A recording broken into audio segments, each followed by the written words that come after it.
wabarakatuh.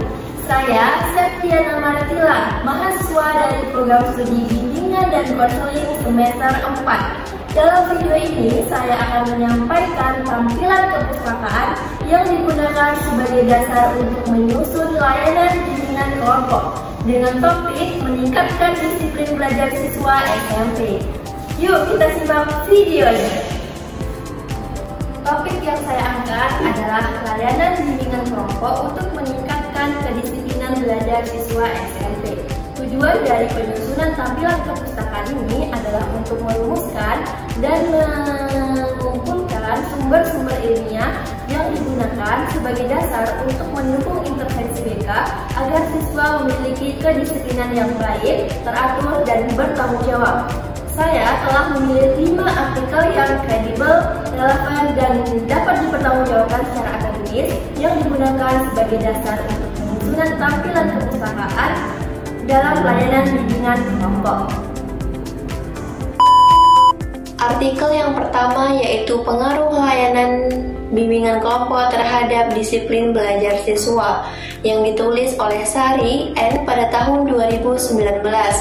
Penelitian ini dilakukan di sebuah SMP negeri dan menggunakan pendekatan kuantitatif. Hasil penelitian ini menunjukkan bahwa siswa yang mengikuti layanan dengan kelompok secara teratur mengalami peningkatan disiplin belajar secara signifikan. Mereka mulai menyusun jadwal belajar, mengurangi perilaku menunda tugas, dan lebih patuh pada peraturan sekolah. Artikel yang kedua yaitu strategi meningkatkan disiplin belajar melalui layanan BK di SMP yang ditulis oleh Pratama R pada tahun 2020. Artikel ini menekankan pentingnya strategi partisipatif dalam layanan BK. Dalam layanan bimbingan kelompok, siswa diajak membuat target belajar mingguan, melakukan refleksi atas pencapaian, serta saling memberi dukungan. Strategi ini menumbuhkan tanggung jawab pribadi siswa terhadap kewajiban belajarnya. Artikel yang ketiga yaitu efektivitas dinamika kelompok dalam meningkatkan tanggung jawab akademik yang ditulis oleh Rahayu S pada tahun 2018. Artikel ini menjelaskan bagaimana dinamika kelompok seperti diskusi terbuka, saling bercerita, dan refleksi kelompok mampu menumbuhkan kesadaran kolektif tentang pentingnya disiplin belajar. Ketika siswa menyadari bahwa teman-temannya juga berubah, mereka lebih termotivasi untuk ikut berdisiplin. Artikel yang keempat yaitu peran konselor dalam membentuk perilaku belajar siswa melalui layanan kelompok yang ditulis oleh Fadli M pada tahun 2021. Penelitian ini menyoroti bagaimana peran aktif konselor sangat berpengaruh dalam memfasilitasi perubahan perilaku belajar siswa.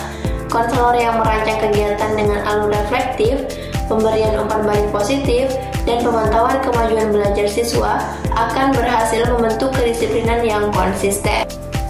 Artikel yang kelima yaitu model layanan BK untuk meningkatkan kedisiplinan siswa SMP yang ditulis oleh Nur Aini D pada tahun 2022.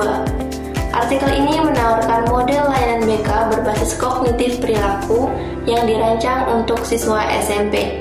Model ini mencakup pelatihan pengaturan waktu, penguatan motivasi internal, dan teknik pengendalian diri. Dalam praktiknya, model ini dilaksanakan dalam bentuk sesi kelompok selama 6 pertemuan, dan hasilnya menunjukkan peningkatan signifikan pada sikap disiplin siswa.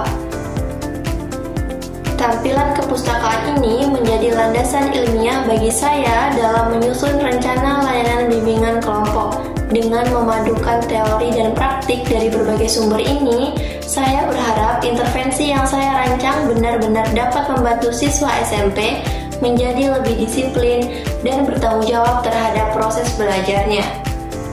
Dari sumber-sumber tersebut dapat disimpulkan bahwa pertama, bimbingan kelompok digunakan untuk menyadarkan siswa betapa pentingnya perilaku belajar.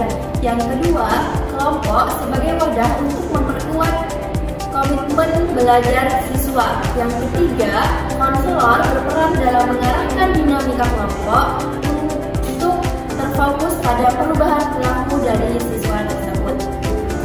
Semoga video tersebut dapat dapat memberikan gambaran dan inspirasi bagi teman-teman semua dalam menyusun tampilan kepustakaan yang digunakan sebagai dasar dalam menyusun layanan BK yang lebih efektif dan komprehensif. Terima kasih. Wassalamualaikum warahmatullahi wabarakatuh.